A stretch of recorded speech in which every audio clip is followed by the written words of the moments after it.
Well, it didn't disappoint, did it? The Copa del Rey final Clasico version, Barcelona versus Real Madrid. Of course, the run-up to this game was riddled in drama.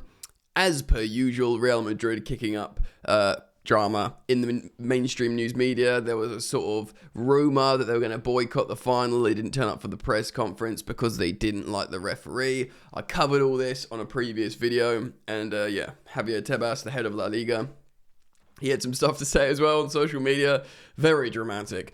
But there was a game, there was a final that Barcelona won after extra time 3-2, and I must say it was an absolute ding-dong. Some wonder goals, some dramatic moments, some VAR overturns, and 3 Real Madrid red cards, which is always fun to watch this kind of footballing theatre. I'm going to get into it today, guys, react to the game, and yeah, what an absolute ding-dong. Real Madrid, not in the best moment of late. Of course, there was this controversy, this drama. They got pretty embarrassed. Well, not pretty. They got absolutely embarrassed by Arsenal in the Champions League, losing, 5-1, was it? Really, on aggregate, really, really bad. And although they are still in the La Liga title race, it's not looking good, Brev. And this was an opportunity for them to turn the narrative around and make things good again. And they lost. They gave a good fist of it. It was a good game. Of course, they did score 2 goals. And at one point, they led. So it shows you how this game was topsy-turvy, and it's basically very exciting. So I'm going to get into it today, show you some stuff on SofaScore for reference, which is always fun. Thanks for hanging out, though. Thanks for stopping by Football Yannick, my passion project of a footballing YouTube channel. We're on the road to 16,000 subscribers, which is awesome. So I'm very thankful for that. And yeah, man, let's get into it. So let's have a look here. This is SofaScore. Check out this attacking momentum here. There was a very strong period in the middle of the game where Real Madrid looked like they could have won it. But it was 3-2 on the night. Goals scored from Pedri, and boy, what a goal. Mbappe, Tchouaméni, Ferran Torres, and ultimately a extra time Jules Koundé winner with some penalty cancelage in there as well. Oh, my green screen isn't completely... Hold on. That's better, just to fix that. Yeah, man, so much went down in this game. Let's have a look at the lineups, shall we? Both teams going for a 4-2-3-1 formation.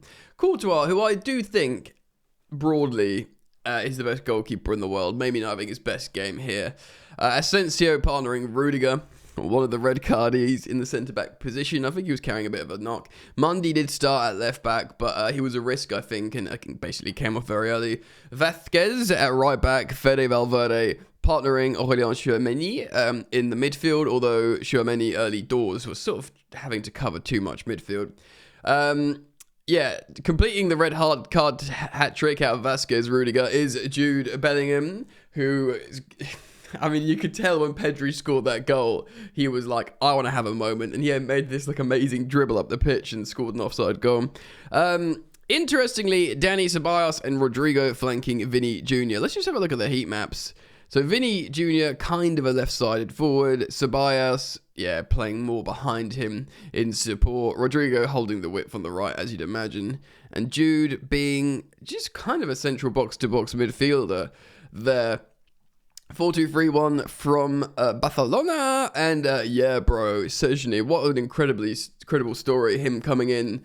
Was he out of retirement to come in and cover for Ter Stegen, but it's just been amazing since coming in, which is a really great story, really. Martinez Kubrasi, I don't know how to pronounce his name properly, apologise. And Jules Koundé, of course, at right back. Koundé used to be a centre-back, if memory serves, and now he's very much a right back. Frenkie de Jong partnering young Pedri in the central midfield. Dani Olmo behind Ferran. In fact, how Ferran Torres is still doing it now. The one that Man City let go away. Yeah, and Lamine Yamal, that boy, 2 assists. Is he 18 yet? Is he just forever 17, this child? On the right wing with his new blonde hair. And Rafinha on the left. Ooh, baby! So how did this go down? Let's have a look at the subs as well. Endrick came on the 111th minute for Rudiger, who would get sent off very soon after. Brahim Diaz, Arda Güler, coming in the 55th minute, so being given a chance by Ancelotti, which a lot of the Madrid fans want. Old man Modric on the 55th minute. Kylian Mbappe, who wasn't fit to start, came on the 46th, but absolutely made a difference. And of course, Fran Garcia coming in the 11th minute for Mendy, who essentially couldn't do it. They took a risk in bringing him in. Pau Victor, Eric Garcia, Gavi, Araujo, was it Joe? I don't know if it's a H or a J. And then Fermin Lopez. Yeah, dude, let's have a quick look at the statistics for reference. Wow, this was a bit of this total shots, 22. Can I just say, Hansi Flick's Barcelona. Flick looks fantastic for his age, yeah. How old is he? Because I look at him and I see like a 47-year-old. Bro is 60. He is 60 years old. He looks sensational. Also, I mean, I just didn't know. Obviously, he's a treble winner with Bayern, and I remember that Bayern team because they knocked out Chelsea out of the Champions League. They were insane. But I don't know, to get a Bayern team with prime Lewandowski and freaking, all the other wicked players, I just didn't know how good he was. A little bit in the same way as another treble winner, Luis Enrique, with Barcelona. I didn't really know how good he was until, of course, seeing what he's done with what is a very difficult task of making the failed Galactico project at PSG into what it is now. Who, by the way, lost their first game. So they're not going to have an invincible season just before they face Arsenal as well. 3-1 they lost that. At home as well. That would be really worrying for them. Bad omen? Well, we can cover that as that game approaches. But Hansi Flick, Luis Enrique, of course, becoming good. And Hansi Flick's Barcelona, his record in finals is insane. The amount of goals he scored with Barcelona this season is insane. They're just an amazing team. Really, really amazing. He deserves his flowers, an immense amount of respect. So in the first half, no big chances either side. Just that goal from Pedri, which was insane. We'll talk about that in a moment. It sort of kicked off in the second half. 9 shots, 12 shots to Real Madrid. They sort of were the better team, dominant in the second half, and of course it goes into extra time, and ultimately Barcelona win it. So we'll walk you through the timeline and the red cards as well. Rudiger's red card was meant to him. So Ferland Mendy comes off early doors for Garcia because he basically was risked, didn't work. And then Yamal. I don't know how Yamal gets the assist for this. Well, it is a good cutback from Yamal, but it's the goal, isn't it? Lamine gets the ball on the right wing. All the Real Madrid defenders are sort of drawn towards him. And it's a really deep cutback. And it's a beautiful, beautiful finish, long-range finish from Pedri. And you will struggle to find a better central midfielder in the world right now in terms of how they're performing than Pedri. He's an incredible. Obviously, he was really, really everyone was talking about him a couple of years ago.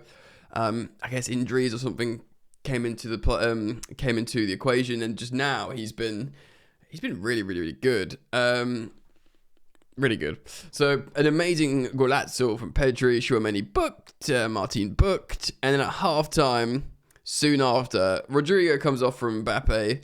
We soon see Vasquez come off for Modric, and Danny Ceballos come off for Arda Güler. And of course, Barcelona bring on Lopez for Dani Olmo. More cards in the Clasico as Frankie de Jong gets booked. And Kylian Mbappe scores a free kick equaliser that I must say, I don't understand why the wall is literally just giving him a massive entry point. It's just this wall, a big gap, and then another player. I just don't know what this, like the parting of the Red Sea, and he just sort of goes, thank you very much, through the middle and tucks it down into the corner. So Real Madrid suddenly feel like we them boys again, and just 7 minutes Arda Güler, who of course is a substitution from Ancelotti. So, substitution, Mbappe coming on, of course he wasn't fit to start. Arda Güler comes on and assists Tchouaméni. I think it's a corner, header from a corner. Great header, Tchouaméni. They go ahead. This is the 77th minute. They're thinking now, this is our final, Real Madrid. You can pay the refs or whatever other conspiracy they want to shout about. But then, a ball played through from Yamal again, getting his second assist. Ferran Torres runs onto and finishes. And it is a great, great goal. Lots and lots of more dramatic stuff happens because there's a 6-minute additional time, but there is a penalty given somewhere in the 99th minute of extra time, and everyone's going nuts.